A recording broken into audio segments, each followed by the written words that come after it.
Some of the smartest students I've taught are actually the ones who struggle most academically. And let me be clear, and this has nothing to do with intelligence. Maybe you are just that smart student, but also you have a number of things that you can struggle academically, okay?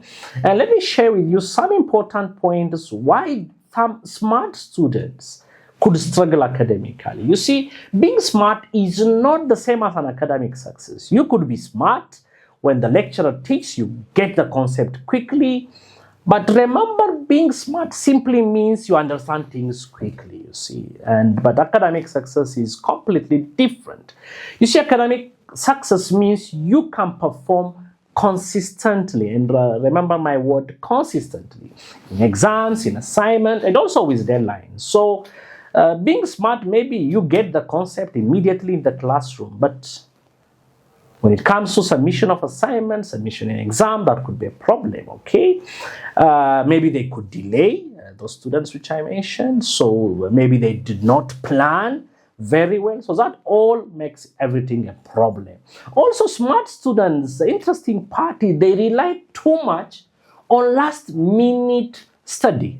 This one I know it. So they start reading a day before the exam or a night before the exam, and now again that could be a problem because they will not revise well. Then now later will be the problem, and you see now they will really struggle in exam. In exam they will find them panicking. Okay, so this is very important. Understanding something is not the same as being prepared.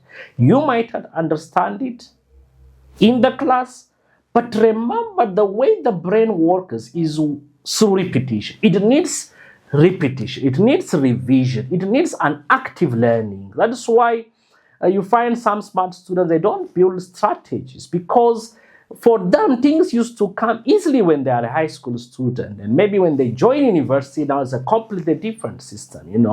You cannot pass everything by cramming, you see. If they don't have active plan, active schedule, okay, they don't have an exam strategy, all then only by cramming or by trusting themselves may not be adequate, okay? So they will usually, that is what I found. And the other interesting part and the problem with smart students is maybe distraction. They could easily be hit by distraction, okay? Because they overestimate themselves through multitasking, okay? Maybe they will have a number of roles. They may be acting in different capacities in the school environment, or maybe in their religious circle. So, and maybe also you'll find them scrolling on the phone, busy on the chat. Maybe when the lecturer teaches, maybe they are busy watching some other thing, because they have that confidence that I know it, I can quickly answer, this is easy. You see, such an ego could stop smart students from asking for help, okay? So it's very important. If you are a smart student, you should really fight and avoid the ego, because that will later on be the cause for failure, okay? Smart students are afraid usually to ask their teachers, because the teachers also believe, this one is smart, he knows it. You see, so they will not be able to provide them an adequate and timely support.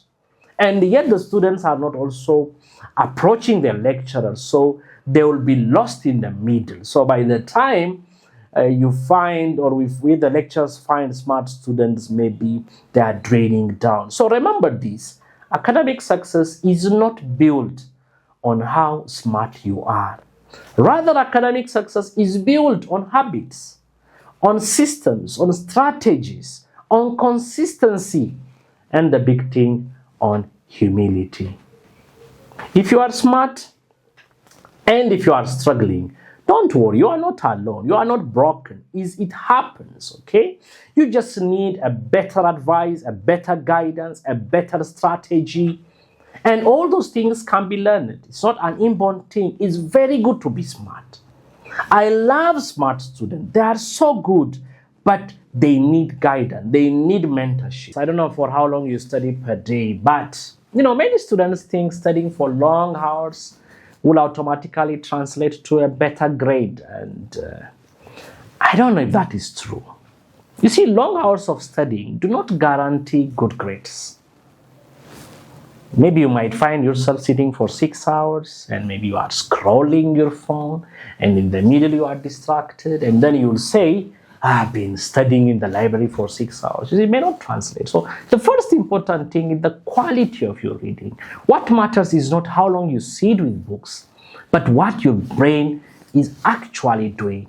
Are you concentrating?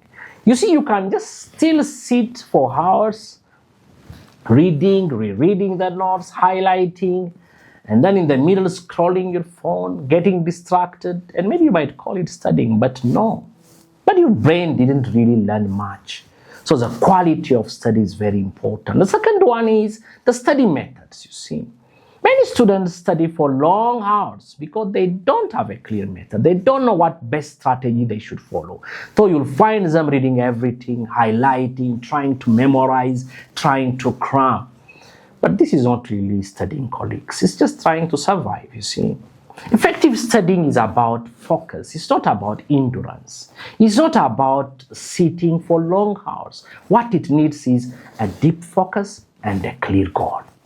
For example, let's say, take 30 minutes of focused study. Put your phone away. That is much better than studying 3 straight hours, you see. So always quality beats quantity.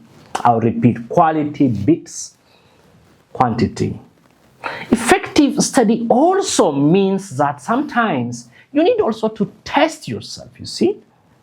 That is why effective study uses an active study methods, not passive like highlighting everything.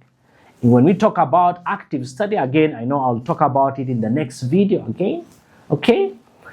You should try to recall what you've been learning, okay? You should ask yourself, okay, 30 minutes I read, did I get the concept? Am I getting it? Ask yourself, okay? Have questions. When we were students, we used to prepare questions from the notes and we'll ask each other, or we'll ask ourselves whether we got the concept or not, or try to do past papers, you see. In such a way, now your brain starts to learn, how to memorize, how to get the concept. The problem with long hours of study, it may end up in burnout. It's not really mastery. So if you rely on long hours of study every day, the problem is you might end up in getting frustrated because you will say, I've been in the library from morning to noon, but I feel I'm not getting the concept, you see. You'll end up in saying, oh, this is a difficult course. I don't like the discipline. I don't like the program. I don't like the lecture, you see.